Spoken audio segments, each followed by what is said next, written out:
Hey there, welcome back to Tennille Talks. The path to Gigi's house was always a fun adventure. Each time I made the trip, I carried along a new puzzle that we'd complete within 8 to 12 hours before my departure home. Well, something changed during one of my trips. Gigi always told me that during my yard sale treasure hunts, I'd finally find a Ravensburger puzzle. Gigi said these puzzles always had an even and smooth finish because each piece, no matter how big or small, is precision made and it's perfectly fitting into the adjacent piece. For only $2.50, I found a 1,000-piece Ravensburger puzzle with an ice fishing image. I thought this puzzle was particularly special because we live along Lake Michigan, and Gigi always shares stories about ice fishing from her youth. I packed up the pieces into my puzzle bag and headed off to Gigi's. Along my journey, little did I know that the pieces of my ice fishing Ravensburger puzzle were falling out of a hole in the corner of my bag. Once at Gigi's, I opened my bag and noticed that over half of the pieces had been lost. I cried and cried. Gigi made strawberry cupcakes with rainbow frosting to cheer me up. It worked, but only while the cupcake lasted. This puzzle meant the world to me, and I knew it would also mean so much to Gigi. When it was time to walk home, I knew the walk home would be an experience that was completely new. The path was the same, but it would feel foreign. I always loved the path to Gigi's. This time, I couldn't even lift my head. I stared at the laces of my shoes flopping up and down with each step that I took back home. The memories of my lost ice fishing puzzle pieces made me so sad. Weeks went by before I was ready to take the path to Gigi's. I told Gigi I was finally ready to come visit, but this time I'd rather bake instead of putting puzzles together. I wasn't quite over losing my pieces of the Ravensburger ice fishing puzzle. Well, the day was over and baking was lots of fun. We made pineapple upside down cupcakes. On my way home, I looked left, right, up, and down. The path was becoming familiar, and I no longer needed to find comfort in staring only at my shoelaces. Wait, what is that? Is that? It is. It's a piece of the ice fishing Ravensburger puzzle. My goodness, I can't wait to tell Gigi.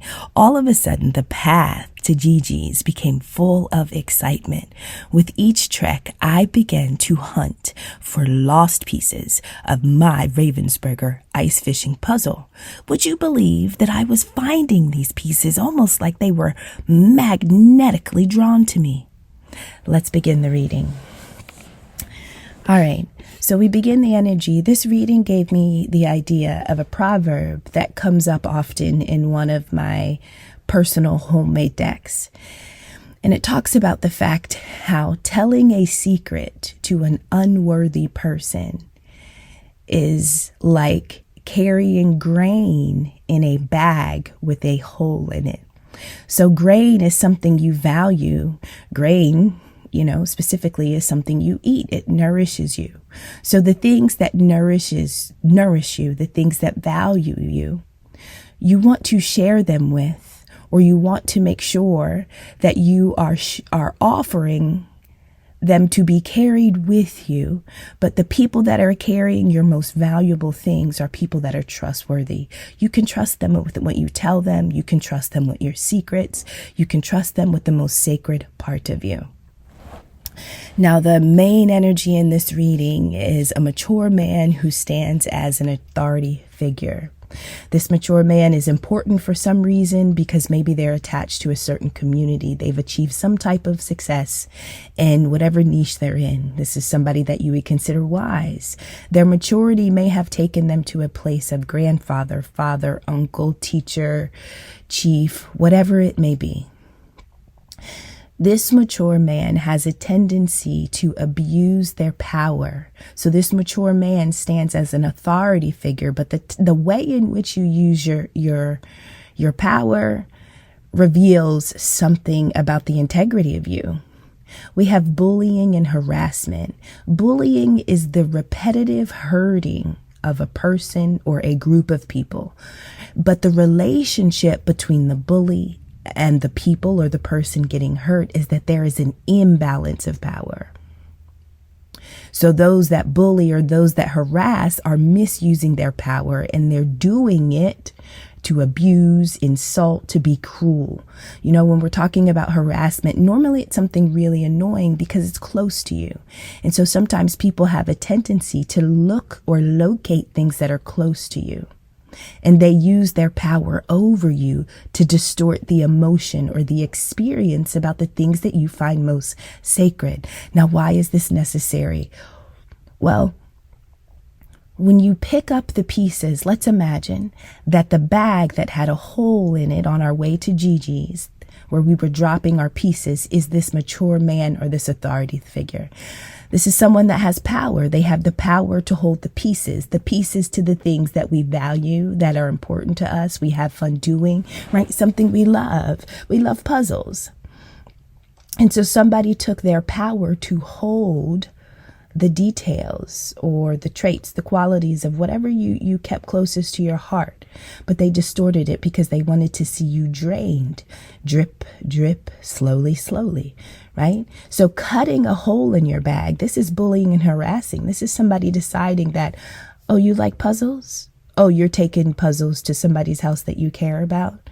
Oh, and you like walking on that path. Okay, right? And so the experience that you found so sacred, certain people with power sit and watch and wait, and they try to distort that energy so that you will never be able to transcend beyond limitations.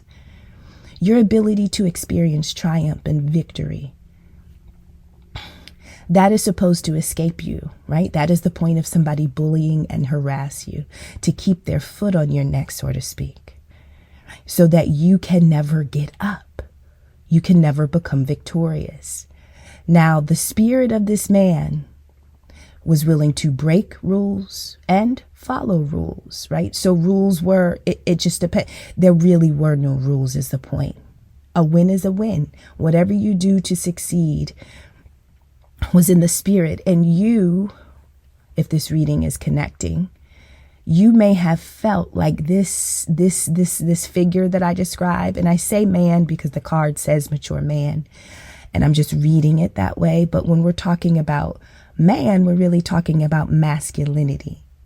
So this is a person that you would consider to be logical, somebody that has wisdom, someone who could protect you and lead a group, not from an emotional space, but from a rational, somebody who's very cognitive and cerebral, right? But they use their mind to be the puppeteer, to be the dictator, to be the dominator over others, so that you are reluctant to move in your own life.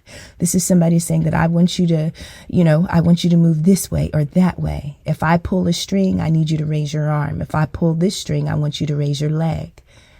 That is how this masculine energy, who is in a position of authority, use their power. Now, the energy shifts in this story. Now, imagine that while losing the puzzle pieces and the experience that you loved about going to Gigis, when that shifts, right? When something in our life, when the life that we love or whatever it is pursuing, when we have those experiences, we can oftentimes feel like life is happening to us and not for us, right? To do something you love and to take a path again and again and again. Gigi's house represents love. In order to get to Gigi's house, you have to be willing to walk down a path. But you understand that at the end of that path is an outcome that you enjoy and experience. But on that path, if you've gone through or endured devastation, loss, regret, grief, now when you're trying to get to Gigi, aka love, right? You're like, yeah, well, last time I tried to get there, I lost my pieces. I lost the things that were important to me. This is what I suffered.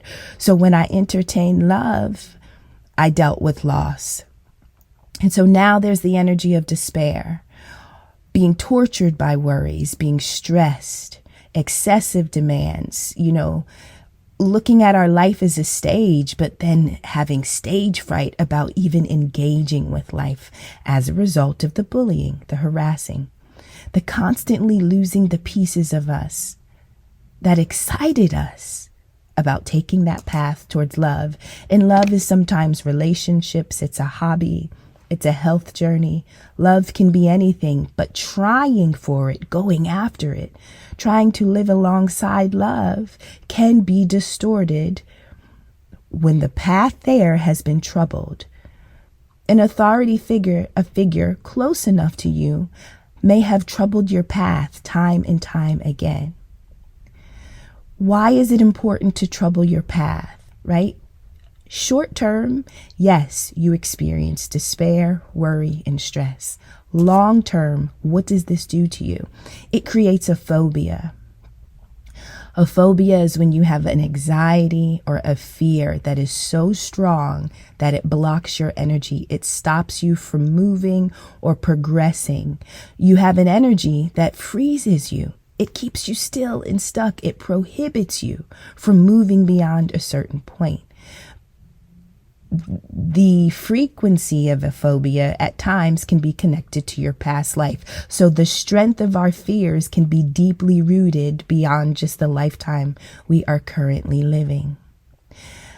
Imagine that in order to move to a place of success, to transcend beyond what you have known in terms of bullying and harassing, imagine that the only way you could remove the foot of this energy off of your neck is to overcome fear, to overcome phobias.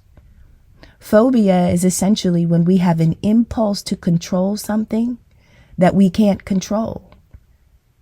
And again and again and again, we're thinking that the experience will give us a different outcome. But the reason why we feel fear and anxiety is because we've fallen vulnerable to it. We almost feel like we are prey to an experience that we will never be able to control. The fear is overwhelming. That is the energy that lives within all of us, that essentially talks about the path. A puzzle is a puzzle. You can always put a puzzle together. You can always experience love and health, but it's about, are you willing to take the path? That is the part that was messed with, getting you to never even want to make the attempt. And how is that done? It's by way of memory. And so in a mature man, an authority figure that has access to power, but is using their power inappropriately, is wanting you to remember again and again and again. That time you walked to Gigis, that time you made an effort to go after love. And don't you remember that time you went after love and you lost all those puzzle pieces? You know you love meeting Gigi and putting those puzzles together, but that was a terrible path. And I don't think you'll ever take it again, right? And so losing your puzzle pieces, now you have a fear of the path. The path didn't change. It was just a bag, it was the vessel in which the pieces of you were carrying that was faulty. Nothing was wrong with the pieces. Nothing was wrong with the love or the joy that you attached to the experience. If you can overcome that phobia, if you can recognize that this path is for me, it leads me to love. That one experience, it is not a definite understanding or outcome of what I will get next, right? And so memories, they're about our ability to remember.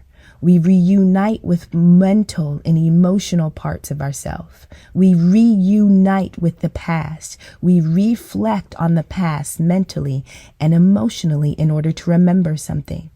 When we're talking about a possession, this mature man wanted to have a possession over your memories. The way you thought about love, the way you thought about the journey to Gigi's, the way you connected to those puzzle pieces, taking the risk. That is the part where you were forever to be blocked, prohibited, but you were to stop yourself from even going after the desire because the phobia was so strong. And what triggered the phobia that could have been from a past life was the constant despair. Well, what brings the despair? What brings the worries and the stress? It's the bullying and the harassment. It's the putting a hole in your bag. And over time, you recognizing, hey, I'm losing something. I'm losing things that are valuable, but the hole in your bag was not random. That was intentional. Now, when you broke this phobia, because this is a reading about you getting to the point where the balance of power, it shifts, but it only shifts because you recognize something is true about yourself. The bully and harassment, it almost looks like it lost its dominance, right? I have the affirmation statement, literally 3 words on a card, 3 words in the card. It says, I am safe. Being safe means you're free from harm, free from risk. You are unhurt. You are secure. If there is a threat of danger, if there's a threat of harm, if there's a threat of loss, mentally in your mind, you have told yourself, I'm safe. Whatever I think is going to happen, that's what anxiety is. And so somebody who attempted to control the memories of your mind and how you connected to feeling safe and stable, this is somebody that wanted you to always live in the day that you lost your pieces. They wanted you to only live in the memory of when you walked down that path and your puzzle bag had a hole in it. That is the goal of mental magic. That is the goal of bullying, harassment, gang stalking. It's to keep you walking down the same day when everything fell apart. That's important so you don't try again. Forever keeping you in despair, but at some point again, I am safe. So when you have the ability to tell yourself you're safe, the bullying and harassment hits different. Bullying and harassment is a type of possession. It wants to possess the things that you believe about yourself, your life, your journey, the things you're connected to. Right? If you can be abused, repetitively hurt, and it weakens you, the idea is that you won't be able to break free of those bonds. It will be too burdensome. You won't have the courage or the energy to act efficiently. So strength is required to battle this type of experience. But this is a battle that happens literally between the ears. This is a battle of the mind. This is you being a lion, but living most of your life thinking that you were a lamb. And there's somebody close to you who ain't really a lion, because you don't have to steal my power or distort my power to maintain yours. And if you do, is the power that you have truly power at all?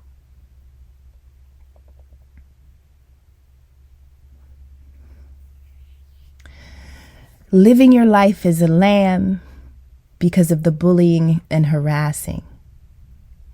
Then there's the moment where it's like you roar, or something kicks in, something goes off inside of you. You develop a strength, something deeper takes place. But what takes place is that a memory was triggered inside of you, but it was not a memory of the path that you walked to Gigis where you lost your pieces.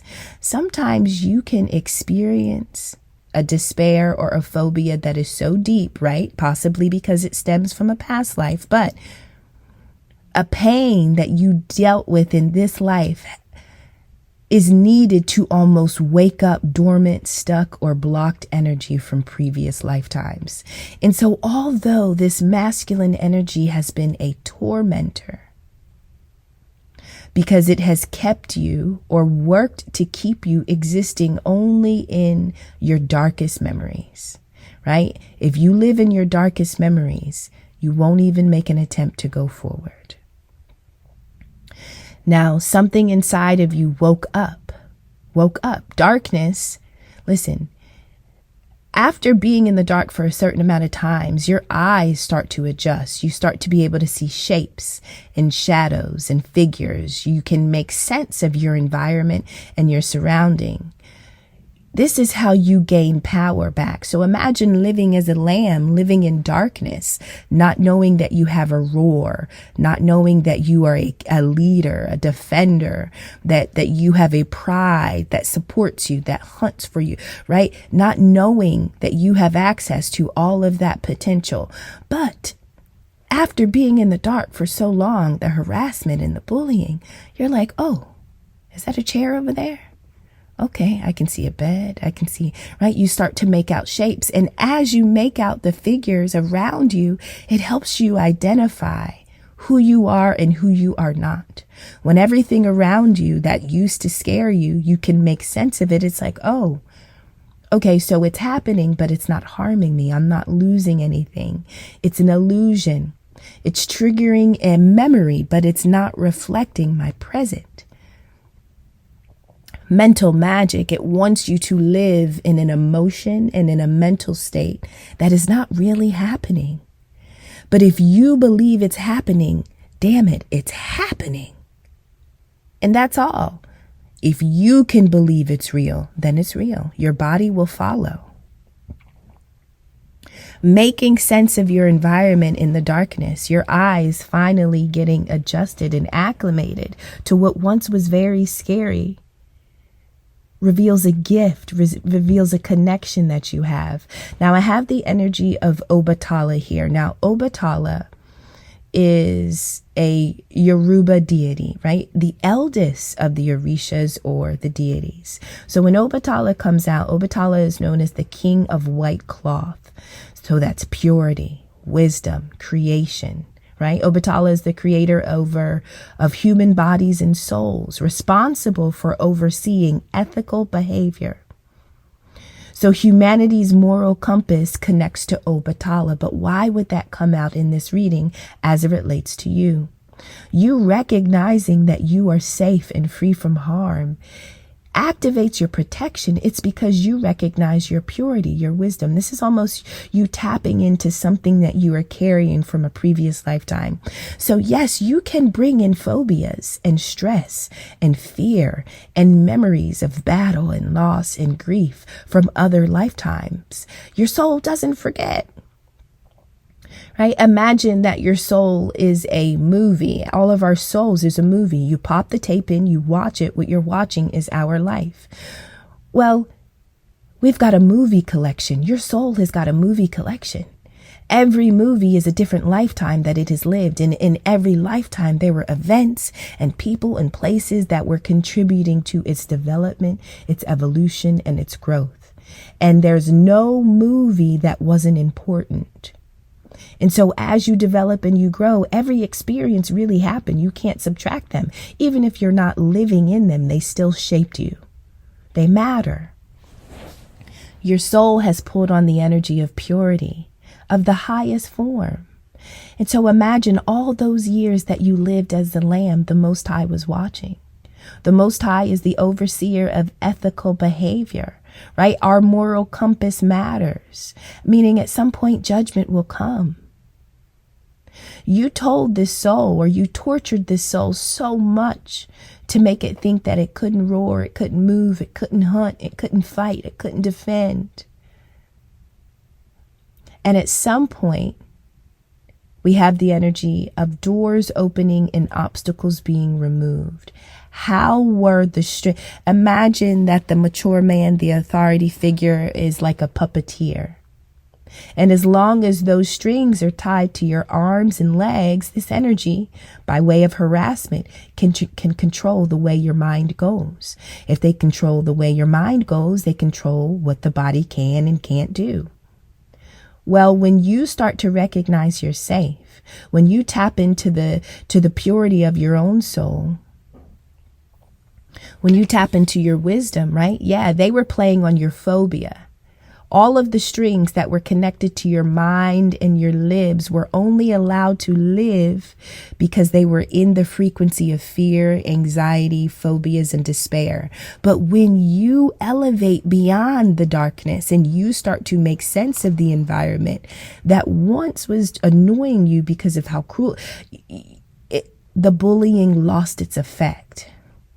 When it lost its effect, judgment was triggered. But it needed you to be like, I am a motherfucking lion.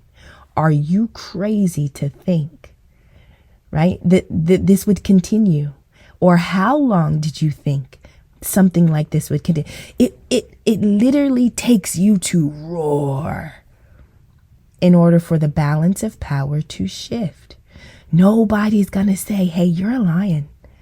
You know you can go over there and protect yourself and, stake your claim, so to speak. When you begin to speak, when you begin to walk in and affirm that you are safe, nothing can hurt me, there is no threat that can overcome me, this is how you start to pull back the power. This is when you open the door. The door that opens is the door to adjudication, the door to judgment. But you literally have to open the door. And opening the door is by having a thought, an idea, a concept. Opening your door is not something you do with your hands. There is no knob you turn, but there is a thought that you engage. And the thought that you engage, it must be the thought that cuts the strings from your wrists and your feet. It has to be a thought that counteracts the bullying and the harassment. So thinking different can bring about different shit. Now, these controllers, it almost looks like in the reading that they didn't know that. They were blind. They were blind to the fact that maybe you had done this. Or listen, maybe they always knew judgment would come. But this is about them realizing that when they were puppeteering you, they were really engaging in karma. Taking a lesson, giving a lesson, taking a lesson, giving a lesson, right? Now, I also have vowels. When we're talking about a vowel, we're talking about something that connects you, something that links you. But this is about a previous lifetime. The connection to this mature man or this authority figure stems from a vowel, from a past lifetime. So again, man, I'm talking about masculine energy. Whoever would live in this energy in your life as a bully or a harasser, somebody that has constantly abused their position or abused their power to almost subdue you and weaken you. This would be a soul that has come into this life with you, but has been previously existing with you in other lifetimes. And why would this be allowed to happen again and again? It's because the soul had to evolve past the threat, past the cruelty, past the abuse by recognizing, one, it is safe from possession.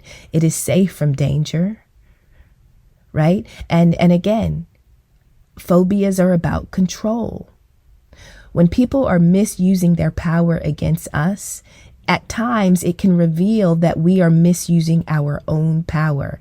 Attempting to control something you can't control keeps you stuck, right? You'll never be able to change a situation. So why are you putting your power there in that way, right? It teaches you to switch it up a little bit. A big heart is better than a big brain. Walking down the path to Gigis, a big brain, right? What is a big brain? A big brain is analytical. It's a thinking brain. It's a problem-solving brain. It has skills. It may lack the emotional capacity because it lives in the mental realm, right? When it sees a problem, it's like, okay, I've got to find a solution. I don't need to feel a solution. I have to find a solution. So it's almost like finding out which tool or which piece is missing. Big heart is better than a big brain. walking down that path to Gigi's for a period of time, hesitating and saying, I really can't take this walk. I need a rest. I'm not over losing my pieces. That's healing. That's evolution, to be able to say, you know what? I can't engage with love right now. I can't pursue relationships. My last experience, whatever it was, whatever the memory was that was able to control you or keep you stuck from going after love, whatever that thing, the way you beat it is by having a bigger heart. Your heart becomes bigger than your brain. Now, I know. I said that you have to change a thought in order to overcome or break a string that is able to kind of control the way you move in life, right? But when you are battling a bully, when you are battling somebody that is harassing you, how do you meet that person? How do you beat a bully? A bully is somebody that is emotionally closed off. Their heart chakra, they can't feel, they can't empathize, they have no capacity to do that. They may have a high level intelligence, but they don't have kindness. They're not compassionate. They're not generous. They don't have a strong sense of empathy, right? And so it's almost like intellectual capacity, the logical ability versus the emotional capacity. And so when your opponent comes to you with all brain, how do you beat that opponent? All heart. So for a period of time, going back to Gigi's, going back down the path to experience love was off limits. You were like, I'm not doing that. Gigi, I can't come. Gigi, I can't come. I'm not ready, right? Gigi represents love. Just whatever it is. Whatever you do at Gigi's house is unique to all of us. But just Gigi just represents love. But getting to Gigi, if that path has been torn and broken and harsh, sometimes we're like, Gigi, I'll see you next year. Gigi, I'll see you in 10 years. And something benefits from that block existing inside of you. Something benefited, or something believed it was benefiting, right? And as long as you were a lamb, you were really just trying to make sense of the darkness. Your soul needed this based on previous lifetimes where vows were made, phobias were formed. And so the tormentor, that could be a father, a spouse, an ex-spouse, a boss, this tormentor, the way in which they were able to get to your soul, the way they knew that if I just cut a hole in that puzzle bag, it would be enough. The way that they knew that was a soul level piece of information. Why would the Most High allow somebody to know something sacred? It was because your soul needed to shine light.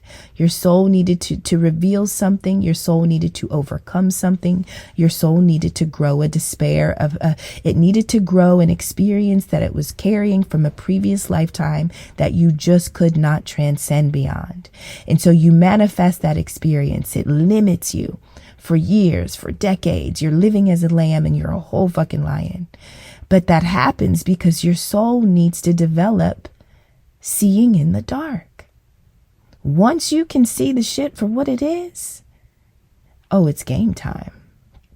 You've unlocked something. It's a video game. Every level has a demon at the end of it that you have to beat. It has an adversary. It has an opponent. And in order to unlock the obstacle, or in order to unlock the door to the next level, you got to remove that obstacle. Well, this obstacle was removed by way of the mind and the heart. So the adversary with the big brain logically messes with your mind. But in your heart, you're like, listen, but I love Gigi. When I'm at Gigi's, I'm happy, I'm smiling, I feel good. I know that path to Gigi's was some bullshit because I lost my pieces. And now when I go to Gigi's, like, I want to see Gigi, but I just can't do puzzles, right? I want love, but I can't do it that way anymore. Like, I need to bake. I need to do, like, it's like I got to do something else. I don't want it to look the same or feel the same. Like, I'm not yet ready. But here's the thing. Every time you take the path to Gigi's, You're finding puzzle pieces. You're picking up and you're rewriting those memories that this energy has been able to toy with at a distance. Every time you take the path to Gigis, you are overcoming despair. You are rewriting your relationship with phobias. And by doing so, energetically and spiritually, you are calling back those lost pieces. Now listen, when those pieces of you come back to you, who knows how long they were out there before you found that specific piece. Let's talk about the element, right? There's weather, there's sun, there's animals and rodents and insects. And so the way that piece looks when you call it back, it may not look like it did when you first purchased it, when you were first ready to put it together and put it out there. It may look different, right? But we began this story. We began this message. What did Gigi say? What did love say about a Ravensburger puzzle? Every piece of the puzzle was precision made, no matter how big, no matter how small. When the pieces are together and they are stuck to the adjacent one, it fits perfectly, it fits evenly, and it fits smoothly.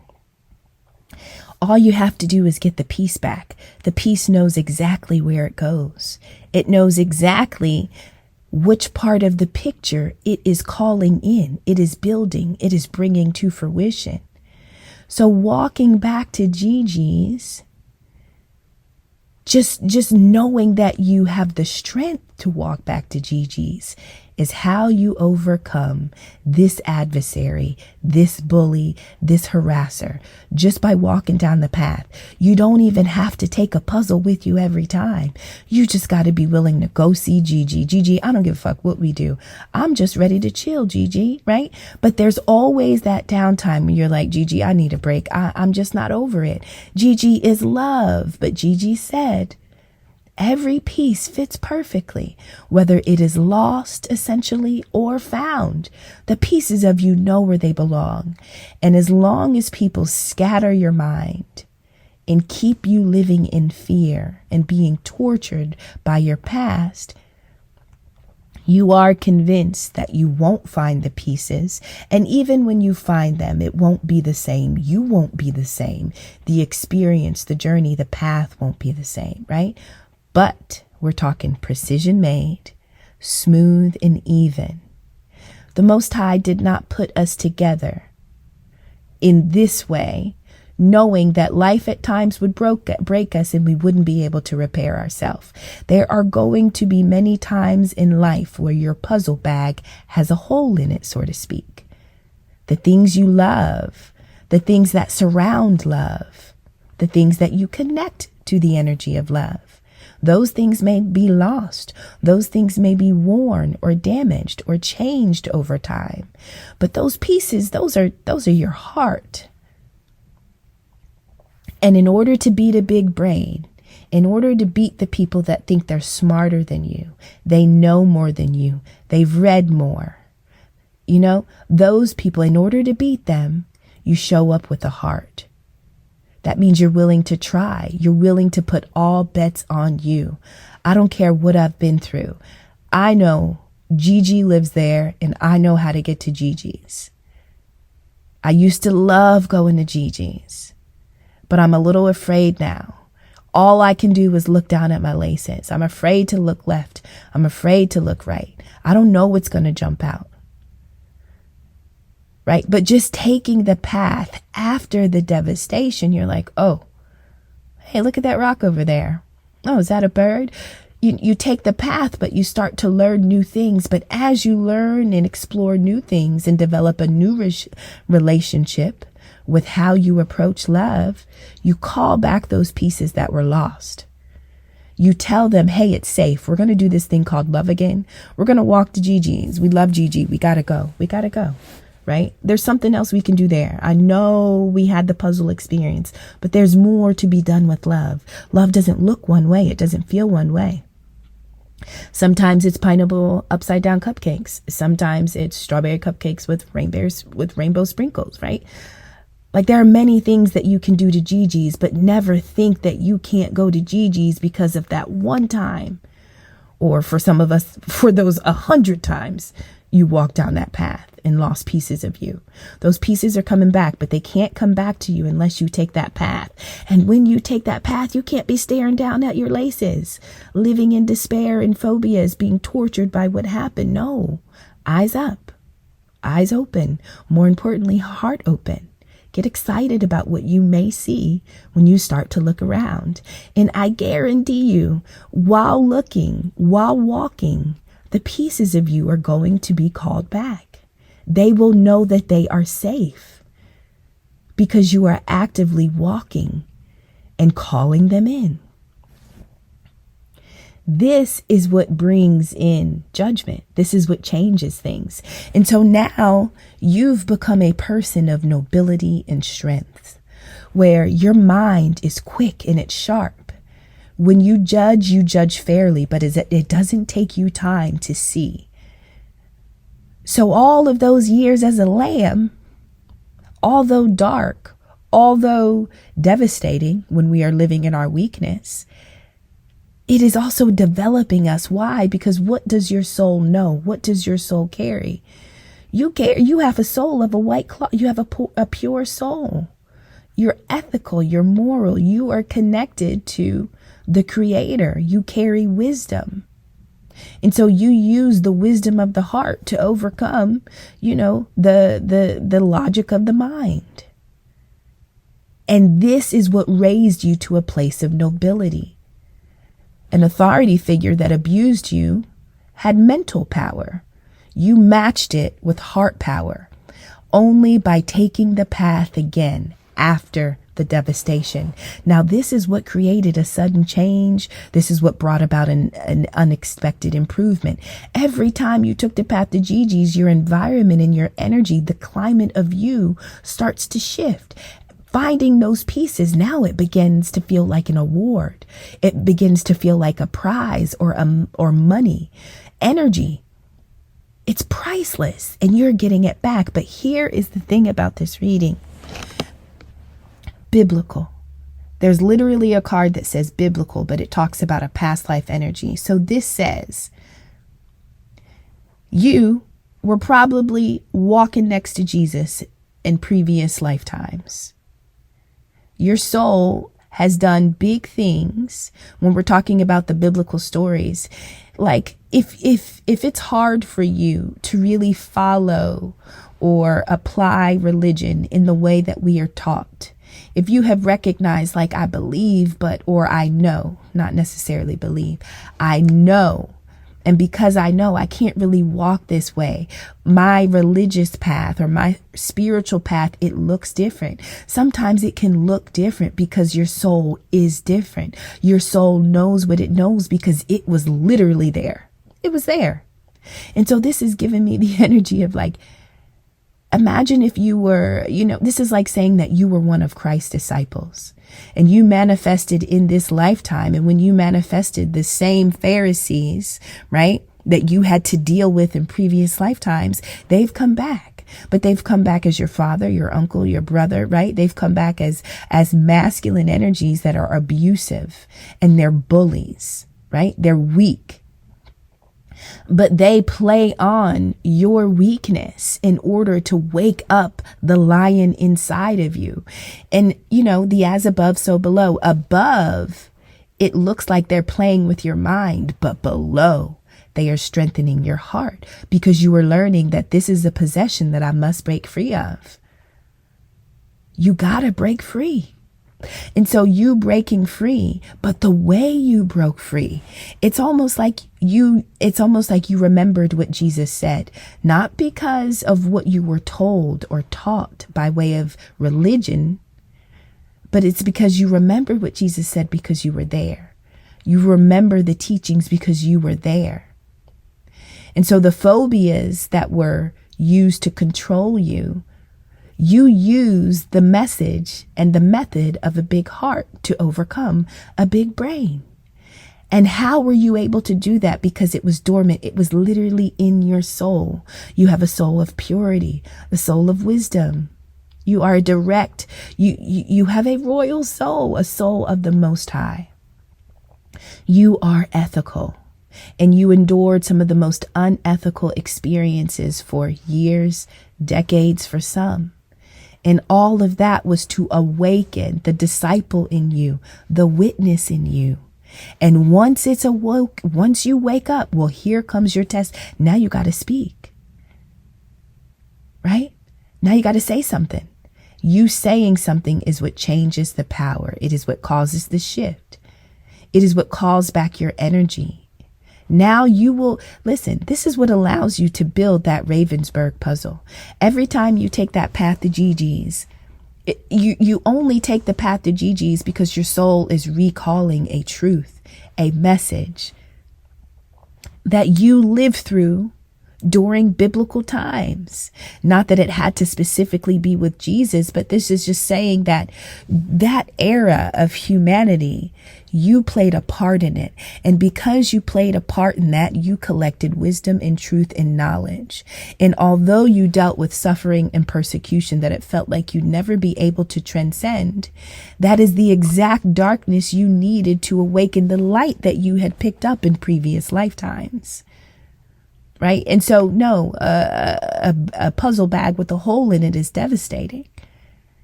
Right. But Gigis is still there. And the way you got back to Gigis is your soul started to remember the teachings and the truths that you carried because you experienced it. And so the persecution and the bullying and the harassment, it has a limit, and it can only go as far as your growth goes. When your heart starts to grow and when your heart becomes bigger than this oppressor's brain, the power and the dynamics of this situation start to switch, right? Emotional qualities versus intellectual qualities. All of that mental persecution developed caring and empathy and kindness and generosity with you. It woke up something. It woke up the Jesus in you, so to speak. Right? You were able to remember how to fight these types of battles. But you fought these battles before, but you fought them on the front lines.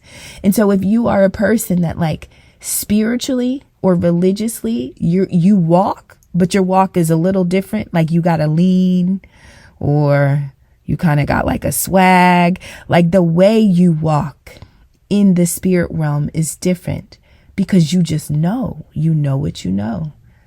And you know what you know because you were there. So you can't really be told or taught or chastised or, and there's proof. The fact that you were collecting the pieces of your ice fishing puzzle is proof that your judgment is true, correct, and fair. It is a reflection of that of the Most High. It is noble. This is a miracle. This is a surprise. To whoever this oppressor was, but knowing that all this time, this was it was a whole lion, but this lion was like low-key Lion of Judah type energy,